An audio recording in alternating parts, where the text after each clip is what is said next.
Priority শব্দটা কতটা গুরুত্বপূর্ণ সেটা আমরাই জানি। একটা সম্পর্কে প্রায়োরিটিটা অনেক বেশি গুরুত্বপূর্ণ। কেন বলো তো? কারণ প্রায়োরিটি ছাড়া কোনো সম্পর্কই চলবে না। দেখো, আমরা নিজেরাই ঠিক করি কাকে প্রায়োরিটি দেবো আর কাকে প্রায়োরিটি দেবো না। হোয়াটসঅ্যাপে কোনো মেসেজ আসলে আমরা শর্ট করে সরিয়ে দিই, আবার কোনো মেসেজ দেখার জন্য ঘন্টার পর ঘন্টা অপেক্ষা করি, আবার কোনো কনভারসেশনের জন্য ঘন্টার পর ঘন্টা চালিয়ে দিই। সেই কনভারসেশনটা গুরুত্বপূর্ণ হোক বা না হোক, কিন্তু কোনো কনভারসেশন গুরুত্বপূর্ণ হলেও সেই মানুষটা যেহেতু প্রায়োরিটি লিস্টে নেই, তো আমরা তার সাথে কথাও বলতে চাই না ঠিক মতো। কিন্তু এই করতে চাই আমরা অনেক সময় ভুল করি।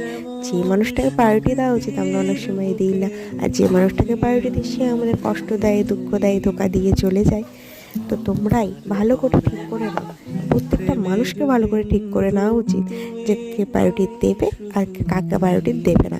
কারণ এই করতে করতে আমরা বারবার দুঃখ পাই,